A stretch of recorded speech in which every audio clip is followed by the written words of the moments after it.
Good evening mga ma'am, mga sir. Ayan, papakita ko po sa inyo yung aking recipe ngayong gabing ito. Ay ang ating recipe ay yung tinatawag na putsero. At kasi matagal-tagal na tayo mga idol hindi nakakatikim ng putsero. Ayan, napakasarap idol ng ating recipe. At ngayon ay binalatan na natin yan at ipiprito na natin na idol ng bahagya yung ating carrots at saka ating patatas na yan. Ayan, balibalik ta rin lang natin mga idol para parehas naman yung kanyang pagkakaluto. Okay, luto na mga idol yan. At yan ay isisit aside ko lang. Ayan, tinanggal na natin yan. At ngayon naman ay magluluto naman tayo ng ipipreto natin yung yung banana, yung saging nating saba.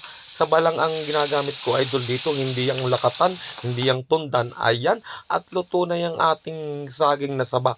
Ayan, tanggalin natin dyan at isisit aside lang natin yan ulit mga idol. Ayan na. At lalagay na tayo dito ng pork. Ayan, at yung pork na ipalalabas na natin yung sa kanyang sariling mantika. At yung mantikang lalabas dyan idol ay dyan tayo magigisa ng sibuyas bawang. Ayan na. Ayan na mga idol. Okay. At ngayon ay malapit na mag-caramelize yan. Malapit na lumabas yung kanyang sariling mantika. Ayan na at namumula na mga idol. Nagkukulay brown na. Ayan, malapit-lapit nang lumabas yung kanyang mantika. Ayan ang mga mantikang yan, ibabawasan natin yan mga idol. At sobrang dami yan. Shout out po sa taga-Katanawan Quezon po. Ayan na. Okay, sa aking mga kapatid mga idol. Ayan at napakaganda ng kulay. At kay Ate Bilin po sa Paranaque. Shout out po sa iyo Ate Bilin. Ayan at malapit na po natin isit aside dyan. Okay, at lumabas na yung mantika. Isit aside na nga natin yan. At para sa ganun ay makapag-isa na tayo ng sibuyas at bawang. Ayan na, pwedeng pang ulam na yan idol. Ayan, at magbabawas tayo ng mantika. Nagbawas tayo ng mantika dyan. At isinunod na natin yung ating bawang. Ayan na, halu-haluin doon. At ngayon ay isusunod natin ang ating sibuyas. At napakadali naman idol maluto ng ating mga sibuyas na yan. At ngayon ay isinunod ko na rin yung ating ito yung ating kamatis na 3 piraso. Ayan, naglalagay ako idol ng kamatis dyan. Ayan, sa aking recipe, putsero. Okay, matapos natin nilagay ang kamatis, ayan namang ating pinalabasan sa mantika na na pork. Ayan, pork limpo. Ayan, napakabango na talaga. Ayan, shout out dyan sa Katanawan Quezon, sa aking mga pamangkin, mga pinsan. Ayan na, at mga kapatid. Ayan ang niluluto ni Kuya Nelson na putserong baboy. Ayan na. At napakaganda at naglagay tayo ng ground black pepper dyan. Yung ating pamintang durog at halu-haluin natin yan. At ngayon ay maglalagay tayo dyan ng tubig. Ayan, isang basong tubig para rin ay tuloy-tuloy na lumambot. Ay, Diyos ko, at naglagay tayo dyan ng pork cubes para mamuo ang lasa naman yan. At halu-haluin uli natin. Ayan, hinalo doon, hinalo rito, binalibaliktad na mga idol. At ngayon ay yan ay i-cover natin mamaya-maya para naman tuloy-tuloy ang paglambot ng ating pork. Ayan, talaga namang napakabango na at i-cover natin yan. Ayan, tinakpan na natin yan. Binuksan uli natin yan. Napakabilis naman. At hinalu-halo lang natin yan. Ayan na, halu-haluin natin yan mga idol. At talaga nang napakabango na yan. At mamaya-maya tingnan natin yung kung malambot na. Nakaw, parang alanganin pa. Alanganin pang lambot. Ay, ang ganda ng boses ni Kuya Nelson. Pagas na pagas mga idol sa pag-video. Okay, ayan na.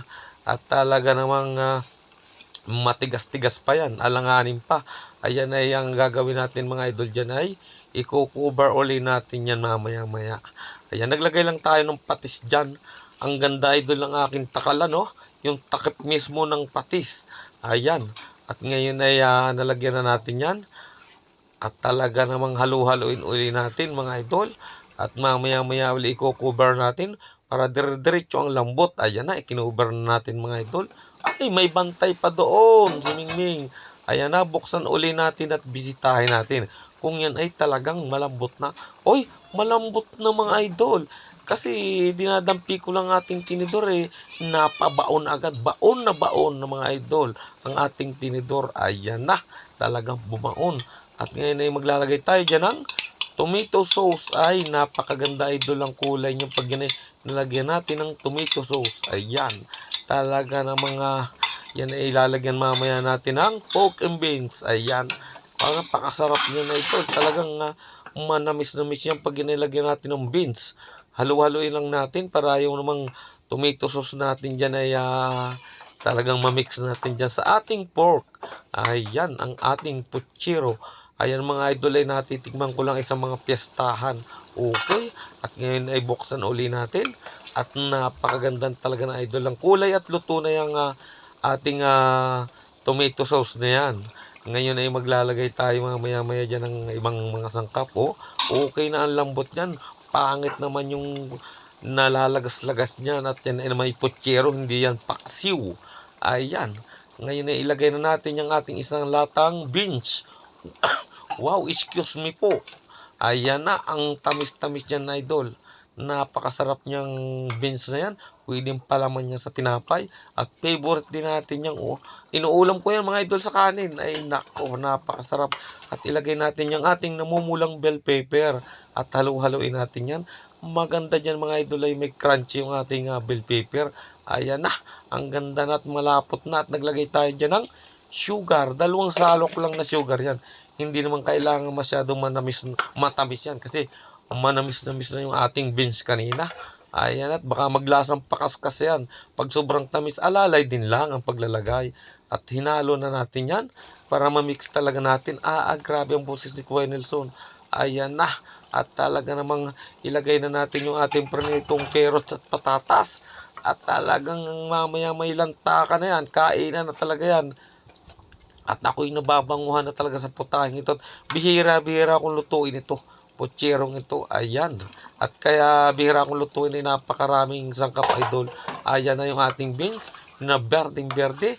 Ay gusto ko dyan sa beans nila, hindi naman siya overcook. Halo-haloin natin. Ayan. Para mag-mix yan dyan sa ating, mag-mix silang lahat dyan. Okay. Magpantay-pantay ang ating pagkakahalo niyan. At mamaya-maya ilalagay natin yung ating dyan, ating cabbage, yung ating repolyo.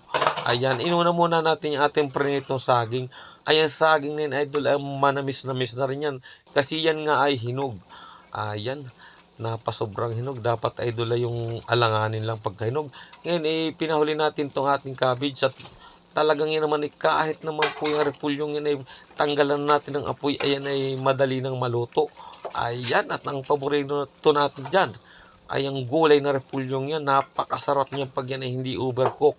Ayan na, halo-haloin natin at para yung ilalim ay mapaibabaw at yung ibabaw ay mapailalim. Ayan, at malapit ng maluto yan at luto na nga idol yan.